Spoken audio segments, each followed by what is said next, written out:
할렐루야. 우리 잠시 교회 소식 나누겠습니다. 중보기도 팀에서 광고가 있습니다. 2025년 중보기도로 함께 한 해를 맞이하실 새로운 팀원들을 모집합니다.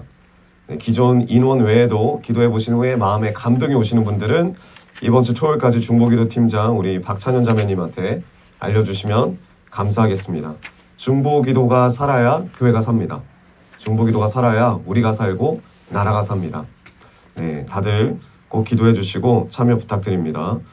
우리 말씀 보겠습니다. 말씀은 이사야서 43장입니다.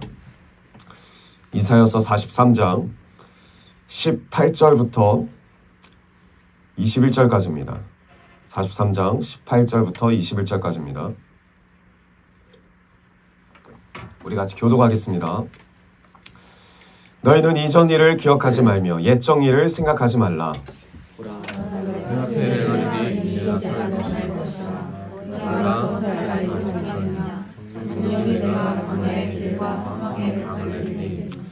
장차 들 짐승 곧 시랑과 및 타조도 나를 존경할 것은 내가 광야의 물들을 사막의 강들을 내어 내 백성 나의 택한 자로 마시게 할 것임이라. 이 백성은 내가 나를 위하여 지었나니 나의 찬송을 부르게 하려 함이니라. 아멘. 우리 옆분들 축복합시다. 주님의 이름으로 축복합니다. 아멘. 네, 여러분 참 여러 가지로 나라가 혼란스럽고 어렵지만 여러분 기죽을 필요가 없습니다. 마음이 낙심할 필요가 없습니다. 하나님 분명히 일하실 거라고 믿습니다. 분명히 일하실 거라 믿습니다. 아멘. 오늘 말씀을 보니까요, 이전 일을 생각하지 말라고 합니다. 옛적 일을 생각하지 말라고 합니다. 기억하지 말라고 합니다. 이전 일이 뭐냐, 옛적 일이 뭐냐. 그 앞절 16절부터 쭉 읽어보면 15절부터 제가 한번 읽어볼게요. 나는 여호와 너희의 거룩한 이요 이스라엘의 창조자요 너희의 왕이니라. 16절 나 여호와가 이같이 말하노라. 바다 가운데에 길을 큰 물 가운데에 지름길을 내고. 17절 병거와 말과 군대 용사를 이끌어내어 그들이 일시에 엎드려져 일어나지 못하고 소멸하기를 꺼져가는 등불 같게 하였느니라. 아멘. 지금 어떤 상황을 묘사하는 것 같습니까? 바로 출애굽 시절을 이야기합니다. 지금 이사야 이 시대는 바벨론 포로기입니다. 근데 주님이 말씀하시는 거예요. 나 여호와가 이같이 말하노라. 바다 가운데 길을 낼 것이다. 큰 물 가운데 지름길을 내었다. 병거와 말과 군대의 용사들을 이끌어내어 그들이 일시에 엎드려져서 일어나지 못하고 소멸하기를 꺼져가는 등불 같게 하였느니라. 과거를 이야기합니다. 그리고 나서 오늘 본문 18절입니다. 이전 일을 생각하지 말아라. 옛적 일을 생각하지 말아라. 지금 아무리 어려운 상황일지라도 바벨론의 포로기로 정말 이겨낼 수 없는 슬픔과 어떤 위로도 통하지 않는 그 시대 가운데 이전의 출애굽 바라지 말아라. 이전의 구원 기대하지 말아라. 지금 그 말씀을 하시는 겁니다. 제가 오랜만에 10년 만에 제가 예전에 다니던 교회에 청년부 누나랑 연락이 됐습니다. 그 누나가 참 여러 가지 달란트가 있었는데 전 맨 처음에 피아노 전공인 줄 알았더니 피아노 정말 잘 치거든요. 피아노 전공인 줄 알았더니 피아노 전공도 아니었어요. 그리고 나중에는 미술 전공인 줄 알았더니 미술 전공도 아니에요. 근데 지금 여기 마곡 쪽에서 미술 공부하고 또 여러 가지 그런 연예인들 뒤에서 이제 세션이나 이런 걸 도와주기도 하고 콘서트 이런 거 디자인도 해주고 막 여러 가지로 하나님이 주신 재능이 큽니다. 근데 제가 그 교회를 적응하기 어려워할 때 그 누나가 잘 이끌어줬어요. 그 자매님이 잘 이끌어줬었는데 10년 만에 이제 제 생일이었지 않습니까? 그래서 연락이 왔어요. 잘 지내냐고 하면서. 그러면서 자기 삶을 이야기하는데 정말 기도도 열심히 하는 자매거든요. 코로나 시기 때 참 어려워서 자기의 모든 어떤 직업적인 일들이 직접적으로 사람 만나고 이런 행해지는 일들이기 때문에 공연도 다 끊기고 콘서트도 다 끊기고 이러니까 정말 어쩔 수 없어서 어디에 이렇게 회사를 취직을 했다는 거예요. 근데 그때가 이제 코로나 갑자기 이제 백신 막 일어나고 취직을 해야 되려면 그때 당시에는 백신을 맞아야 됐습니다. 그렇죠? 그리고 정부에서 다 책임져 준다고 했어요. 그러니까 맞고 싶지 않았는데 그 백신을 맞고 이 자매님이 평생 아이를 못 가지게 됐어요. 네, 그 자궁에 암이 걸렸어요. 그래서 자궁을 다 적출해냈다고 하더라고요. 그러면서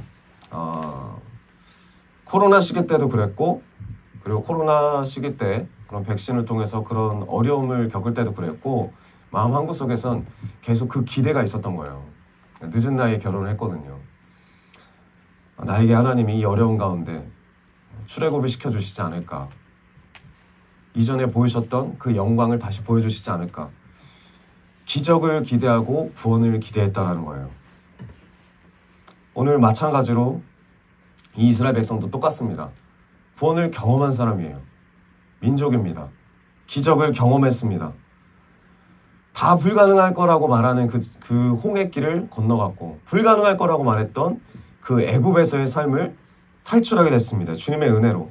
지금 이 상황에서 엄청나게 핍박과 어려움이 있는 이 바벨론 시대 가운데서 이들이 원하는 것은 출애굽을 기대해요. 다시 모세와 같은 구원자가 나타나길 기대합니다. 우리를 이 바벨론에서 인도해낼 하나님의 응답을 기대합니다. 그러나 응답이 어떻습니까? 없어요. 응답이 없어요. 참 처절합니다. 답답합니다. 저에게는 그것이 오늘과 같습니다. 참 마음이 어렵더라고요. 오전부터. 제가 또 뭐 여러 가지 소식을 들어보니까 무한공항 참사 때도 참 마음이 안타까웠는데, 마음이 어려웠는데, 이제 지금 뭐 추진하고 있는 게 460억을 들여서 추모공원을 만든다고 하더라고요. 들어보셨죠? 460억. 그래서 제 마음 또 막 불일 듯이 막 일어나더라고요. 아니, 이 돈이면 차라리 유가족들한테 더 나눠주든가. 이게 진심 어린 표현인가? 진심 어린 위로인가? 위로가 뭘까? 막 이런 생각이 들었어요. 여러분, 근데 이게 똑같은 일이 반복되거든요. 세월호 때 사건이 터졌을 때 세월호 그 유가족들을 위해서 앞으로 이런 일이 일어나지 않게 하기 위해서 그때 당시 정부가 이제 그 추모공원을 마련한다고 그랬어요. 들어보셨나요? 네, 509억 원 들여서 10년 됐습니다. 첫 삽도 못 됐어요. 지금까지 10년 동안. 근데 계속 부지만 평탄화하고 있어요. 그리고 금액만 올리고 있습니다. 뭐 여러 가지 뭐 이야기가 있겠지만 이런 거에서 남겨먹는 것들이 많잖아요. 부정부패가 많고. 이게 진짜 그 영혼들을 위한 위로인가, 아니면 자기네들이 이때를 통해서 자기네들이 한통 속으로 뭔가를 얻기 위한 유익과 이익인가. 오늘 대통령 체포까지 참 마음이 아팠습니다. 나라가 참 어렵고 힘들고 하나가 될 수가 없고, 이런 과정 가운데 참 그리스도인들은 어떤 기도를 해야 되고 어떤 행동을 해야 될까. 정말 예수님을 믿는 사람이라면 이들에게 어떤 위로를 전해야 될까. 자, 이런 고민이 들었습니다. 하나님이 오늘 우리에게 말씀하세요. 우리에게 이전 일을 기억하지 말아라. 옛적 일을 생각하지 말아라. 이전의 출애굽을 생각하지 말아라. 누군가 나타나서 도와주겠지.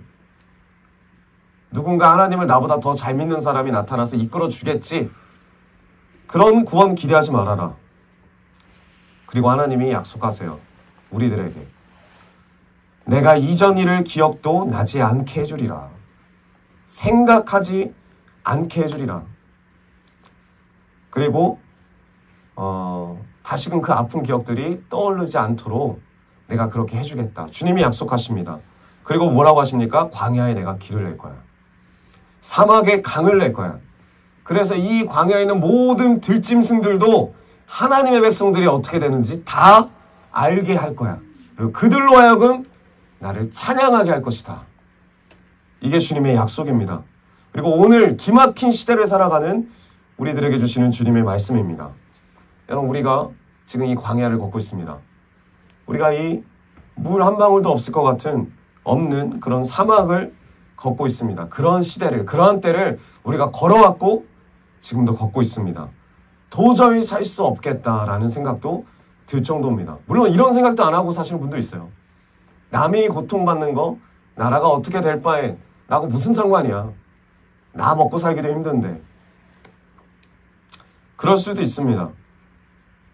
그러나 하나님이 이 나라를 걱정하는 마음, 그리고 우리 삶 가운데 뭐 핍박받으면서 우리 삶에 치여서 어렵고 참 위로가 필요한 그 사람들에게 뭐라고 하시느냐? 너의 고통을 기억하지 말아라. 너의 어려운 때를 생각하지 말아라. 그 가운데에 또 이끌었던 이전의 영광을 생각하지 말아라. 여러분, 저도 생각하고 싶지 않아요. 어려운 때를. 참 어려운 때가 많았기 때문에. 저도 정말 마음이 무너지는 그 때를 기억하고 싶지 않습니다. 그러나 기억이 나요. 그러나 생각이 나요. 문득문득. 그 아픈 마음들이 생각이 납니다. 하지만 생각이 나고 기억이 나는 이유는요. 제가 그것 때문에 상처를 받아서 상처가 남아있어서가 아닙니다. 왜 그것이 생각나냐? 그 어려움 가운데 예수님 만났기 때문이에요. 그 어려움 가운데 예수님을 통해서 내가 어떻게 나아가야 될지를 분명하게 알았기 때문입니다. 그리고 오늘을 있게 하셨기 때문에 그때가 감사의 기억으로 남습니다.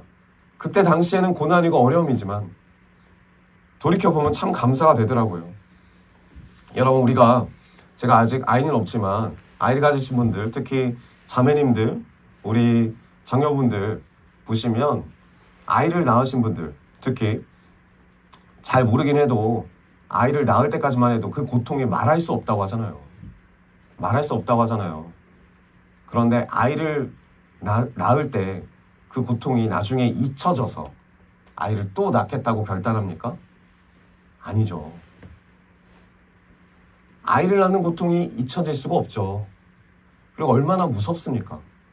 얼마나 두렵습니까?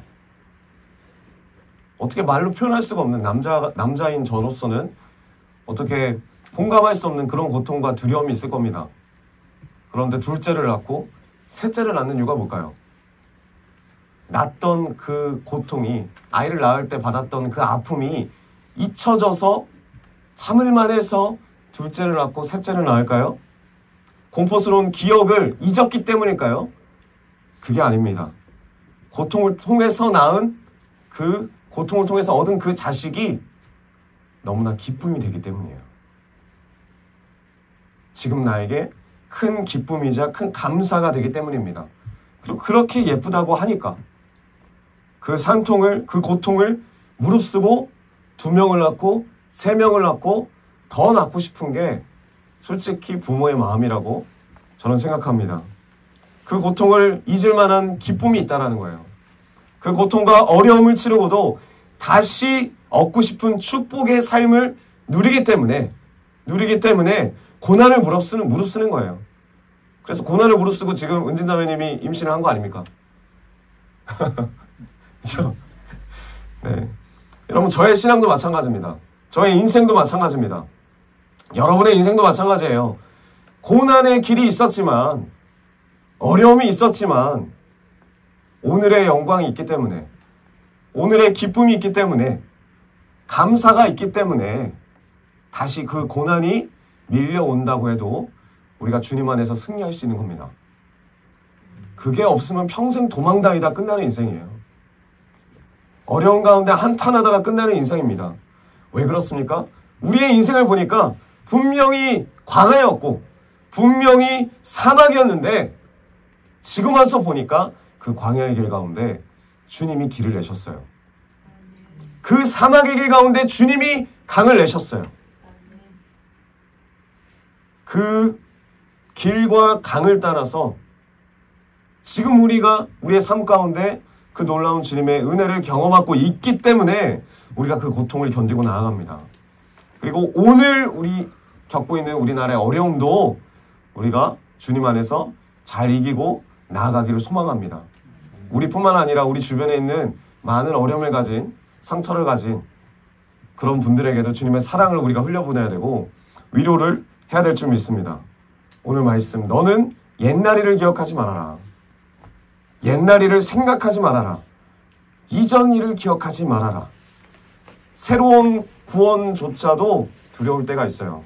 새로운 도전조차도 두려워할 때가 있습니다. 그런 자에게 주님이 응답하세요. 내가 광야의 길을 내고 사막의 강을 내어서 들짐승들까지도 타족까지라도 그들이 하나님의 백성들이 누리는 축복을 기뻐하며 나를 찬양하도록 하겠다.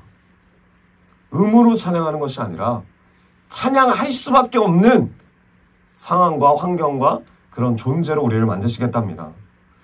여러분, 주님이 이렇게 말하실 때 저는 정말 기쁜 마음으로 손들고 이야기하고 싶어요. 주님, 제가 증인입니다. 주님, 내가 증인입니다. 나도 광야 같은 삶이 있었습니다. 나도 사막과 같은 삶이 있었습니다. 그러나 주님이 그곳에서 길을 내셨고 지금까지 그 길을 이끌어내시고 인도하고 계심을 믿습니다. 주님이 강을 내셨고 그 강을 따라서 내가 생명을 얻었음을 믿습니다. 그래서 주님이 다시 그 길로 돌아가라 할지라도 주님 돌아갈 수 있습니다. 다시 그 고난을 맞이한다 할지라도 다시 주님과 함께 이겨낼 수 있습니다. 기억을 잊었기 때문이 아니라, 고통을 망각했기 때문이 아니라 기억함에도 불구하고 그 고통스러운 삶이 지금의 내 삶을 불행케 할 수 없을 만큼 하나님이 나를 인도하시고 하나님이 나를 축복해 주셨기 때문에 내가 이 사막과 이 광야 같은 곳에서 길을 걸어가고 그 강을 맛보았기 때문에, 그 생명된 축복을 맛봤기 때문에 지금 우리가 이 자리에 있고 앞으로도 그 주님과 나아가게 될 것을 저는 믿습니다. 그리고 저는 그런 증인입니다. 여러분 어떠세요? 여러분 한 명 한 명이 어떤 삶을 사셨는지 여러분들 다 잘 알잖아요. 얼마나 무의미한 삶, 먹고 자고 아니면 돈 벌기 위한 목적, 시기하는 내 인생, 늘 패자 가운데 나라에 대한 마음도 없고 영혼에 대한 마음도 없고 천국에 대한 소망도 없고 내가 왜 예배를 드리는지, 내가 왜 하나님 앞에 헌금을 하는지, 우리 교회에 있는 다음 세대에게 어떤 하나님의 비전과 뜻이 있는지, 이 나라가 어떻게 하나님 말씀 위에 세워졌는지 아무런 관심 없고 아무런 나하고 상관없는 신앙생활 하던 우리였습니다. 저도 마찬가지고. 그런데 우리 앞에 있는 믿음의 선진들이 그 사막과 같은 곳에서, 광야 같은 곳에서 주님의 새로운 새 일을 기대하면서 나아가셨고 오늘의 대한민국이 있습니다. 여러분 무엇을 물려줄 겁니까? 우린 물려줘야 돼요. 다음 세대에게, 우리 다음 그리스도인들에게 어떤 마음을 물려주실 겁니까? 예수 믿으면 이 땅에서 성공한다. 예수 믿으면 좋은 직장을 얻는다. 예수 믿으면 좋은 배우자를 얻는다. 예수 믿으면 내 자녀가 복받는다. 여러분 이런 신앙은 오래 갈 수가 없습니다. 우리 글로브전교회 식구들 중에서도 우리의 실제 형편은요, 기도가 되지 않아요. 찬송은 고사하고 기도도 막히고 고난 중에 원망하지도 못하고 탄식하고 고통하고 울부짖는 분들이 지금도 꽤 많습니다. 지금도 꽤 많습니다. 하지만 이 영혼들에게 주님이 오늘 주시는 말씀은, 이 백성은 내가 나를 위해 지었나니 나의 찬송을 부르게 하려 함이니라. 주님의 뜻이에요. 이 고통 가운데서도, 고난 가운데서도, 이 환난 가운데서도 주님이 우리를 포기하지 않습니다. 주님의 마음을 우리가 잊기 원합니다. 사랑하는 우리 글로브전교회 성도 여러분, 오늘 말씀은요, 이와 같은 고난의 자리에 있는, 이 사막에 있는 대한민국에게, 이 광야에 있는 우리 다음 세대에게 주시는 하나님의 언약이 들어간 약속의 말씀입니다. 주님의 말씀이에요. 이 말씀이 여러분들이 믿어지지 않는다면, 말씀이 마음에 오지 않는다면 우리에겐 소망이 없어요. 우리에겐 비전이 없습니다. 우리 다음 세대는 일어날 수가 없습니다. 우리가 먼저 이 말씀에 대한 소망으로 이 말씀을 믿어줘야 됩니다. 내가 길을 내줄 거야. 내가 강을 내줄 거야. 그래서 너희들 옛날 것 기억 못하게 해줄 거야. 옛날에 내가 너에게 줬던 축복, 영광 다 잊어도 돼. 생각도 안 나게 내가 새 일을 너희에게 행할 것이다. 그것 때문에 오히려 이 고난 가운데 오히려 나를 찬송하게 해주겠다. 음으로 찬송하는 게 아니라 찬송할 수밖에 없는 상황과 환경과 앞으로의 시대를 열어주겠다. 너는 내가 나를 찬송하기 위해서 창조한 내 자녀다. 이것이 오늘 하루 우리에게 주시는 주님의 마음입니다. 살아계신 하나님의 약속입니다. 여러분 이 약속을 믿길 바라요. 이 약속이 믿어지기를 주님의 이름으로 축원드립니다. 여러분 저는 죽어서 천국에 가면요 예수님 만날 거잖아요. 그때 예수님 만나서 제 할 일이 있다면 딱 그거밖에 없을 것 같아요. 찬송을 부르는 거. 주님 앞에 찬양을 부르는 거. 여러분 도전을 드리고 싶어요. 주님을 만날 때 어떤 찬송을 부르기를 소망합니까? 왜? 오늘 말씀대로 우리는 찬송하기 위해 만들어진 존재니까. 찬송할 수밖에 없는 그런 존재니까. 저는 그때 부를 찬송을 미리 생각해놨습니다. 그리고 지금도 그리고 어려울 때마다 마음속으로 계속 부릅니다. 나의 갈 길 다가도록 예수 인도하시니. 가장 고난이 있을 때, 가장 어려울 때 제 마음속에서 터지는 찬송이에요. 주님이 인도하셨어요. 저는 정말 주님이 인도하셨습니다. 어려운 일 당한 때도 족한 은혜 주시네. 주님이 족한 은혜를 주십니다. 그 뒤에도 이런 가사가 있습니다. 나의 앞에 반석에서 샘물 나게 하시네. 내 앞에 돌멩이로 다 막혀있는 장애물 가운데서도 주님이 그 가운데 강을 내신대요. 샘물을 나게 하신답니다. 저는 이 은혜가 믿어지더라고요. 여러분 앞에 다 돌멩이 있으셨잖아요. 그 가운데 주님이 정말 샘물로 그 생명수로 정말 목마를 때, 정말 위로가 필요할 때, 정말 사랑이 필요할 때 주님이 여러분들이 이끌어 오셨고 여러분들에게 힘을 주셨잖아요. 그리고 그전에도 이렇게 어려운 일을 당했을 때 정말 주님이 이런 은혜를 주셨지. 내 반석에서 샘물을 나게 하셨지. 이 은혜가 얼마나 큰지 모릅니다. 이 은혜가 얼마나 큰지 몰라요. 4절에는 후렴에는 이런 가사가 있어요. 영영 부를 나의 찬송 예수 인도하셨네. 영영 부를 나의 찬송 예수 인도하셨네. 저는 이 찬송 가사가 너무 좋습니다. 여러분들의 믿음이 되기 원해요. 여러분들의 삶의 고백이 되기 원합니다. 저는 하나님 앞에 가서 이 찬송 부르고 싶어요. 내 어려운 모든 순간에 주님이 인도하셨습니다. 반석도 있었고 정말 고난도 있었고 이겨나갈 수 없는, 내 힘으로는 도저히 나갈 수 없는 환난도 있었지만 그럴 때에도 감당할 수 있는 은혜를 주님이 주셨습니다. 장애물이 있을 때에도 그 전혀 쪼개지지 않을 것 같은 그 반석 가운데서도 하나님이 샘물을 터져나오게 하셨습니다. 그리고 나를 살게 하셨습니다. 여러분을 살게 하셨다는 거죠. 우리의 평생의 길을 예수님이 인도하셨습니다. 여러분 우리 10년 가운데 이 찬송이 정말 주님 앞에 울려 퍼졌으면 좋겠어요. 영영 부를 찬송 예수 인도하셨네. 저는 이 찬송을 꼭 부르고 싶어요. 마지막 날에 우리 다음 세대에게도 정말 마지막 신앙으로 남겨질 어떤 유언이랄까요? 전달해주고 싶은 신앙이 이 고백입니다. 사랑하는 우리 글로벌전교회 가족 여러분, 오늘 말씀은요, 이 고난을 살아가는 우리들, 이 죽음의 땅에 살아가는 우리들에게 하나님이 주시는, 그 전능하신 하나님이 주시는 약속입니다. 주님의 마음이고요, 주님의 증거입니다. 그리고 우리가 살아있는 증인입니다. 이전 일을 기억하지 말아라. 옛날 일을 생각하지 말아라. 내가 너에게 새 일을 행할 것이다. 이스라엘 백성들은 이 말을 제대로 받아들이지 못해요. 이전에 있는 모세를 원하고 이전에 있는 다윗을 원하고 지금도 그렇게 원하고 있습니다. 그러나 주님은 아주 완전히 새로운 구원을 계획하고 계시죠. 그게 예수 그리스도입니다. 예수 그리스도를 주시기 위해서 우리에게 이 고난을 허락하셨습니다. 우리 대한민국에게 참된 복음의 회복을 위해서 이 고난을 주님께서 허락하신 줄 믿습니다. 우리가 누가 옳으냐 누가 그르냐 이걸 떠나기 전에 내가 주님 앞에서 정말 주님이 우리의 이 고난 가운데 이끌어주시는 주인이신가? 이 광야 가운데 우리의 삶의 길을 내신 분인가? 이 사막 가운데 우리에게 강을 내시는 그런 전능하신 하나님으로 내가 오늘 하루를 살고 있느냐? 내가 그런 그리스도인으로 살고 있느냐?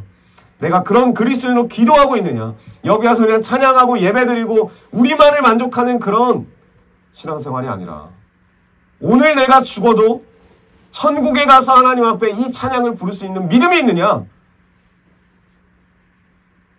그 결단이 오늘 우리 가운데 일어나기를 소망합니다.